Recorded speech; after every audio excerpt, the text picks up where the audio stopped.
Professor Yunus অবশেষে একটা সত্যিকারের ভালো অ্যাপয়েন্টমেন্ট দিলেন। তিনি আমাদের প্রিয় ডক্টর খলিলুর রহমানকে উপদেষ্টার মর্যাদায় তার হাই রিপ্রেজেন্টেটিভ হিসেবে নিয়োগ দিচ্ছেন। সম্প্রতি আমি খলিল ভাইকে দুইবার ইন্টারভিউ করছিলাম, যেগুলো আপনারা অনেকেই দেখছেন। এই যে এই দুইটা, যারা দেখেননি তাদের জন্য লিঙ্ক ডেসক্রিপশন বক্সে দিয়ে দিচ্ছি। আমাকে অনেকেই বলছেন এগুলো ছিল মাস্টার ক্লাস ইন্টারভিউ। খলিল ভাই, আপনাকে প্রাণঢালা অভিনন্দন, শুভেচ্ছা। বাংলাদেশের 1 নম্বর আন্তর্জাতিক সমস্যা অর্থাৎ রোহিঙ্গা সমস্যার গুরুভার এখন আপনার স্কন্ধে। সেই সাথে যোগ হয়েছে অগ্রাধিকারমূলক বিষয়াবলী। হাই রিপ্রেজেন্টেটিভ পদবিটা অত্যন্ত উপযুক্ত হয়েছে। এতে কইরা দেশে বিদেশে উভয় জায়গাতেই প্রধান উপদেষ্টার উচ্চ প্রতিনিধি হিসাবে আপনি দায়িত্ব পালন করতে পারবেন। এই বিশাল দায়িত্ব পালনে সূক্ষ্ম এবং জটিল কূটনৈতিক দক্ষতা এবং ব্যাপক জাতীয় এবং আন্তর্জাতিক অভিজ্ঞতার প্রয়োজন। আপনারা সবাই বুঝতেছেন, এর শতভাগ আপনার আছে খলিল ভাই। এছাড়া তত্ত্বাবধায়ক সরকারের প্রধান উপদেষ্টার দপ্তরে নিবিড়ভাবে কাজ করার পূর্ব অভিজ্ঞতাও আপনার আছে। এটা হয়তো অনেকেই জানে না। তাই আপনি এই দায়িত্ব পালনে পুরোপুরি সফল হবেন সে বিষয়ে আমি নিঃসন্দেহ। 6টা কারণে আমি খলিল ভাইয়ের এই নতুন দায়িত্ব গ্রহণে আনন্দিত। আসেন দেখি সেগুলো কি কি। মতো জুলাই বিপ্লবে তার অবদান। আপনারা পর্দায় যে বিধ্বংসী পিনাকিকে দেখছেন, সেই পিনাকির সারথি ছিলেন খলিল ভাই। আমি নিজেকে বলি অর্জুন আর খলিল ভাইকে শ্রীকৃষ্ণ। এটা একটু ব্যাখ্যা করি। গল্পটা মহাভারতের। চাচাতো ভাইদের মধ্যে রাজ্য নিয়ে যুদ্ধ। এক পক্ষের সেনাপতি অর্জুন ভালো ধনুর্ধর, ভালো যোদ্ধা, কিন্তু বিপক্ষে অনেক বীর আছে যারা অর্জুনের চাইতে খারাপ না যুদ্ধবিদ্যায়, ধনুর্ধর হিসাবেও খারাপ না, কেউ বরং ভালো। তো এই অর্জুনকে শ্রীকৃষ্ণ বিজয়ী করবেন, এমনভাবে বিজয়ী করবেন যে সাফল্যটা অর্জুনের বলে মনে হয়। তো ভগবান হইয়াও তিনি অর্জুনের রথের সারথি হন, পুরা যুদ্ধে পরামর্শ দিয়া, উপদেশ দিয়া, কাউন্সেলিং কইরা, এমনকি অর্জুনের প্রাণ বাঁচায় শ্রীকৃষ্ণ অর্জুনকে যুদ্ধ জয় করে দেন। শ্রীকৃষ্ণ না থাকলে ওই যুদ্ধে অর্জুনের বিজয়ী হওয়ার বিন্দু মাত্র সম্ভাবনা ছিল না। এই যুদ্ধের শুরুতে তো বিপক্ষ শিবিরে আত্মীয় স্বজন দেখা অর্জুন ধনুর্বাণ ত্যাগ করে বলছে, তাইলে হালাই যুদ্ধেই যাবো না। তারে যুদ্ধে নামানোর জন্য যা যা কইয়া শ্রীকৃষ্ণ অর্জুনকে মোটিভেট করেছিল সেটাই হইতেছে গীতা। যাই হোক, গত 3 বছর খলিল ভাইয়ের সাথে আমার দিনে অন্তত 1.5 থেকে 2 ঘন্টা কথা হইতো। অফিস থাকলে আমি অফিসের শেষে জিমে যাই, আপনারা জানেন। জিম থেকে বাইরে হইয়া আমি হাঁটতে হাঁটতে খলিল ভাইকে কল দিতাম। সেই কলটা বাসায় আইসা শেষ হইতো আমার ডিনারের আগে আগে। মাঝে ডিনার করতে করতে ওনার সাথে কথা চালাই যেতাম। কিভাবে কখন কোন ন্যারেটিভ যাবে সেটা ঠিক করতাম আমরা, একে অন্যকে চ্যালেঞ্জ করতাম। খলিল ভাই গ্রাউন্ড লেভেল থেকে প্রত্যেকটা এপিসোডের ফিডব্যাক নিয়ে দিতেন আমাকে প্রত্যেক দিন। আরো একজন দিতেন আমাকে ফিডব্যাক, তিনি হচ্ছেন শফিক রেহমান। কোন কথা কিভাবে বলতে হবে, কোনটা ভালো হয়েছে, কোনটা অতটা ভালো হয়নি, খুঁটায় খুঁটায় ফিডব্যাক দিতেন শফিক ভাই। সেজন্যই আমার এপিসোডগুলো দিনে দিনে মান বাড়তো।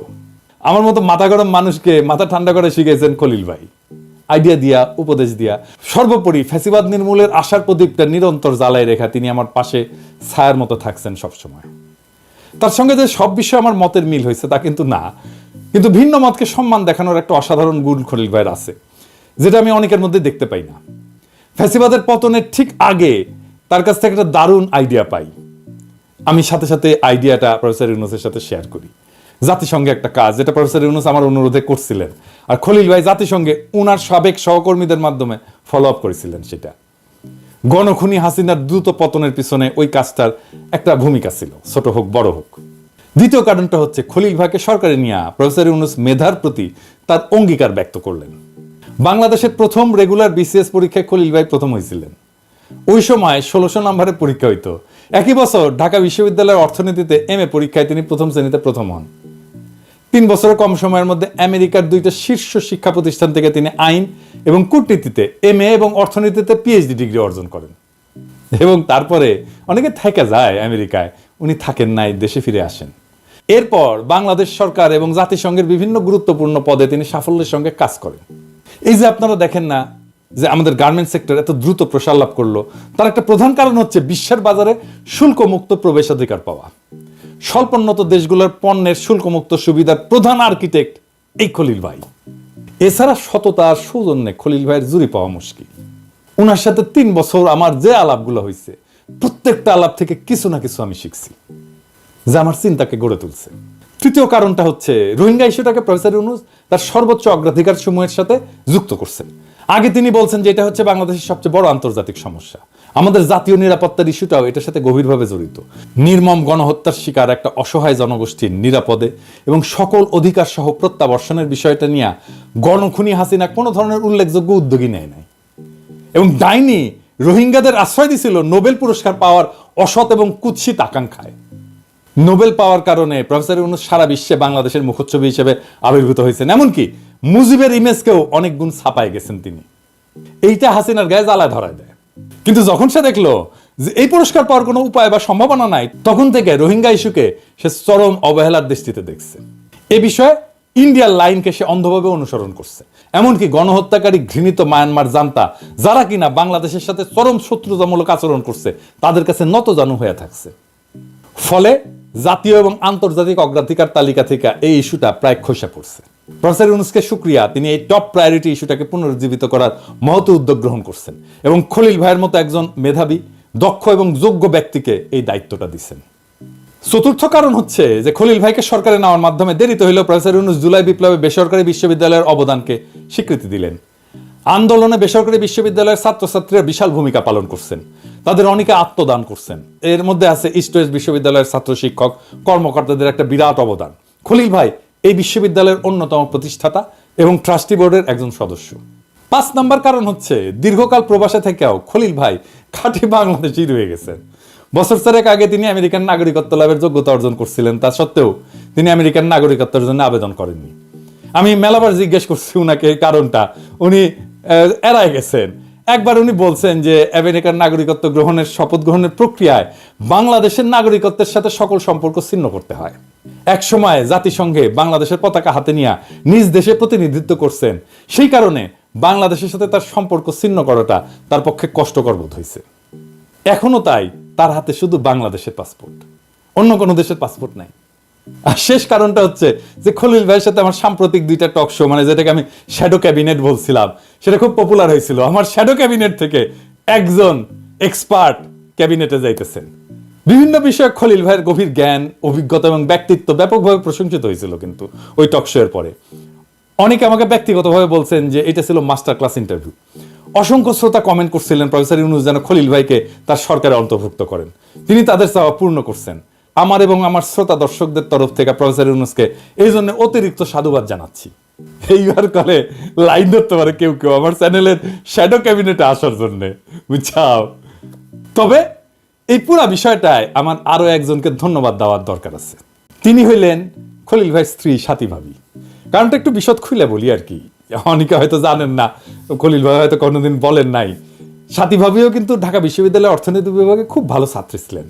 পরে বস্টনের নর্থ ইস্টার্ন ইউনিভার্সিটি থেকে অর্থনীতিতে এমএস করেন। এই সময় জেনেভায় জাতিসংঘে পাবলিকেশনস অফিসার হিসেবে কর্মরত ছিলেন তিনি। কিন্তু সন্তানদের বড় করার প্রায়োরিটি মনে করায় তিনি তা কন্টিনিউ করেননি চাকরিটা। সন্তানদের বড় করাতেই তিনি তার সমস্ত সময় এবং এনার্জি ব্যয় করছেন। খলিল ভাইয়ের 2 কন্যা, বড় মেয়ে আমার পেশার মানে কলম্বিয়া এবং হার্ভার্ড ট্রেন ডাক্তার এবং নিউ ইয়র্কের সবচেয়ে বড় হসপিটাল চেনের নিউরোক্রিটিক্যাল কেয়ারের পরিচালক। ছোট মেয়ে জর্জটাউন বিশ্ববিদ্যালয় থেকে আইনে ডক্টর জুরিস ডিগ্রি লাভ করে ওয়াশিংটনে একটা বৃহৎ আইন প্রতিষ্ঠানের পার্টনার। আমেরিকায় আইন পেশার এটা খুব উঁচু একটা পদ। খলিল ভাইয়ের বড় মেয়ে, তার স্বামী, তার 2 সন্তান নিয়ে খলিল ভাইদের সাথে কানেকটিকাটের গ্রিনিচ শহরে থাকেন। আমেরিকায় বাবা মায়ের সাথে অ্যাডাল্ট সন্তানদের সাথে থাকাটা কিন্তু খুবই বিরল। নাতি নাতনিরা তাদের প্রিয় নানাকে অনিচ্ছা সত্ত্বেও ঢাকায় যাইতে দিছেন, কিন্তু নানিকে তারা কিছুতেই ছাড়বে না। ফলে সাথী ভাবিকে আমেরিকায় থেকে যেতে হচ্ছে। ভাবি, আপনাকে ধন্যবাদ এই সাময়িক বিরহ দশা মেনে নেওয়ার জন্য। আপনি দুশ্চিন্তা করবেন না ভাবি, ঢাকায় খলিল ভাইয়ের অনেক শুভানুধ্যায়ী আছেন যারা ভালোভাবে খলিল ভাই টেক কেয়ার করবেন। আর এছাড়া আমার ক্ষুদ্র ভ্রাতা ভগিনীরা তো আছেই, তারা তো জানলো খলিল ভাই পিনাকি দাদার গুরু। তাইলে খলিল ভাই যেইখানে যাবেন সেখানেই আমার ক্ষুদ্র ভ্রাতা এবং ভগিনীরা উনার কাছে আসবেন এবং উনার টেক কেয়ার করবেন। প্রফেসর ইউনূস এবং তার সরকার একটা কিন্তু বড় লাভ হইল খলিল ভাইয়ের মতো একজন মেধাবী, দক্ষ, অভিজ্ঞ, সৎ এবং সত্যিকারের সজ্জন একজন কলিগকে পাইয়া। অন্যদিকে আমার কিন্তু একটা বড় অসুবিধা হইল আর কি, মানে খলিল ভাই খুবই কঠোরভাবে নিয়ম কানুন মেনে চলার লোক আর কি। উনি কোনোভাবে এদিক ওদিক করবেন না। নতুন দায়িত্ব পালনকালে তিনি আমাকে এতকাল ধরে যে সাহায্য করছেন, যে উপদেশ দিচ্ছেন, যে পরামর্শ দিচ্ছেন, যেভাবে পাশে ছিলেন ছায়া হইয়া, সেটা তিনি পারবেন না এবং এটা উনি করবেনও না, আমি জানি। আমি এটা খুবই মিস করব। মানে খলিল ভাই আমার বড় ভাইয়ের মতো ছিলেন আর কি। তবে দেশ এবং জাতির জন্য তিনি যে অবদান রাখবেন এটা আমার দৃঢ় বিশ্বাস। তার তুলনায় আমার এই অসুবিধা সামান্য ক্ষতি বলে আমি মেনে নিছি। আপনার এই নতুন যাত্রা শুভ হোক খলিল ভাই, মাই কমান্ডার। স্যালুট আপনাকে।